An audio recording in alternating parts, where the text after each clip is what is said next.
નમસ્કાર, આપ જોઈ રહ્યા છો વડોદરા લાઈવ 24/7 હવે જોઈએ અગત્યના સમાચાર। સુરત જિલ્લામાં અસામાજિક તત્વો અને કથિત કસાઈઓની હિંમત એટલી વધી ગઈ છે કે તેમણે પોલીસ ટીમ પર જ જીવલેણ હુમલો કર્યો હોવાની ચોંકાવનારી ઘટના સામે આવી છે। સુરત જિલ્લાના માંગરોળ તાલુકાના અથોડા ગામમાં ગૌહત્યાની માહિતીના આધારે તપાસ કરવા પહોંચેલી કોસંબા પોલીસ અને ગૌરક્ષક દળ પર સ્થાનિક ભીડે ઘાતક હથિયારો સાથે હુમલો કર્યો હતો। આ હુમલામાં એક ગૌરક્ષકનું માથું ફાટી ગયું જ્યારે એક પોલીસ જવાન પણ ઇજાગ્રસ્ત થયો છે। મળતી આવેલી માહિતી મુજબ મોડી રાત્રે અથોડા ગામના એક સુના ખેતરમાં ગૌહત્યા થયાની પુખ્ત માહિતી કોસંબા પોલીસને મળી હતી। માહિતીના આધારે પોલીસ કર્મીઓ અને ગૌરક્ષકો સ્થળ પર પહોંચી તપાસ શરૂ કરી હતી। પોલીસ ટીમ ટોર્ચના પ્રકાશમાં તપાસ કરી રહી હતી ત્યારે અચાનક 50થી વધુ લોકોની ભીડ લાકડીઓ, પાઇપ અને પથ્થરમારો સાથે ત્યાં ધસી આવી હતી અને પોલીસ ટીમ પર હુમલો કર્યો હતો।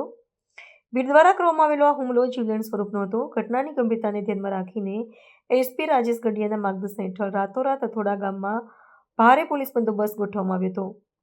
સુરત ગ્રામ્ય ડીવાયએસપી બીકે વાનારની આગેવાની હેઠળ 7 પીઆઈ, 15 પીએસઆઈ સહિત કુલ 15 ટીમો દ્વારા સમગ્ર ગામમાં કોમ્બિંગ ઓપરેશન હાથ ધરવામાં આવ્યું હતું। પોલીસે આ મામલે હત્યાના પ્રયાસ, દંગા અને સરકારી કામગીરીમાં અવરોધ જેવી ગંભીર કલમો હેઠળ ગુનો નોંધ્યો છે અને અંદાજે 22 શંકાસ્પદ લોકોને કસ્ટડીમાં લેવામાં આવ્યા છે। એસપી રાજેશ ગઢિયાએ સ્પષ્ટ શબ્દોમાં જણાવ્યું છે કે કાયદો હાથમાં લેતા કોઈ પણ વ્યક્તિને છોડવામાં નહીં આવે, તેમજ એફએસએલની મદદથી વૈજ્ઞાનિક પુરાવા એકત્ર કરી તમામ આરોપીઓ સામે કડક કાનૂની કાર્યવાહી કરવામાં આવશે। કાલે રાત્રે 1:30 થી 2 વાગ્યાના ગાળામાં કોસંબા પોલીસ સ્ટેશનનું જે અથોડા ગામ છે તે અથોડા ગામ ખાતે ખેતરની અંદર ગૌ હત્યાને લગતી ઘટના બની રહી છે એ પ્રકારની માહિતી અમારા પોલીસ ઇન્સ્પેક્ટરને મળેલી। આ દરમિયાન જે બાતમીદાર છે એના કહેવા મુજબ જે ખેતરની અંદર અવાવરૂ જગ્યા છે એ પોતે બતાવી શકે એમ છે, એટલે સરકારી ગાડી જે છે અમારી એની સાથે 4 પોલીસમેન અને અન્ય સ્ટાફની સાથે એ લોકો ત્યાં ગયેલા અને રાતમાં જ્યારે બેટરી ટોર્ચથી જગ્યા સર્ચ કરતા હતા એ દરમિયાન અચાનક 2 બાઇક ચાલકો આવી ગયેલા, એમાં 6 જેટલા ઇસમો હતા અને ત્યારબાદ પોલીસ સાથે બોલચાલ થયેલી અને ત્યારબાદ એમને ફોન કરી અન્ય લોકોને બોલાવેલા। આશરે 50 લોકોનું ટોળું ત્યાં ધસી આવેલું અને પોલીસ સાથે અને અમારા જે બાતમીદાર હતા એની સાથે એ લોકોએ એસોલ્ટ કરેલો અને એસોલ્ટની અંદર એમને લાકડી, પાઇપ અને અન્ય ઘાતક હથિયારોનો ઉપયોગ કરેલો। જે બાતમીદાર હતા એમને માથામાં અને પગમાં અને અન્ય જગ્યાએ ઇન્જરી થયેલી છે, એ પણ હાલ સારવાર હેઠળ છે અને જે પોલીસમેન છે અમારા એમને પણ હાથ ઉપર ઇન્જરી થયેલી છે, એ પણ સારવાર હેઠળ છે। અમારા પોલીસમેનની ફરિયાદ લઈ અને એટેમ્પ્ટ ટુ મર્ડર અને રાયોટિંગનો ગુનો સરકારી નોકરિયાતને પોતાની ફરજ દરમિયાન રૂકાવટ કરવી અને ગંભીર ઈજા પહોંચાડવી આ પ્રકારનો ગુનો દાખલ કરવામાં આવેલો છે અને અમારા ડીવાયએસપી શ્રી વનાર છે એમની આગેવાની હેઠળ અમારી જે તપાસ ટીમ છે કાર્ય કરી રહી છે। આરોપીઓને પકડવામાં આવેલા છે।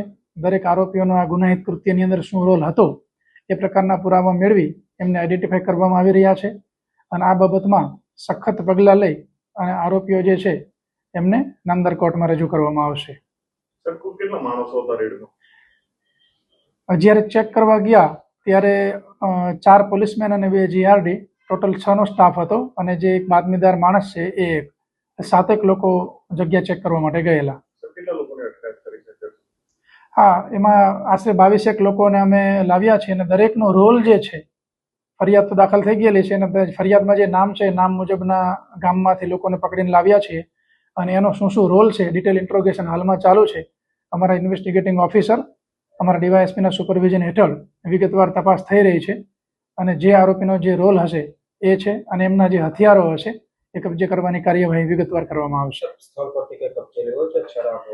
રાત્રે જે ઘટના બની ત્યારે જે એસોલ્ટ થયો એટલે ટોપ પ્રાયોરિટી એ હતી કે આરોપીઓ જે છે એને આઈડેન્ટિફાઈ કરવામાં આવે અને જેને ઇન્જરી થઈ છે એને પ્રાથમિક સારવાર મળી જાય। હવે વિસ્તાર જે છે સમગ્ર વિસ્તાર સર્ચ કરી અને ત્યાં કોઈ પણ પ્રકારનું કૃત્ય થયું હશે તેની માટે એફએસએલની પણ મદદ લેવામાં આવશે, એટલે વૈજ્ઞાનિક પુરાવા પણ જે તે જગ્યા પરથી મળશે।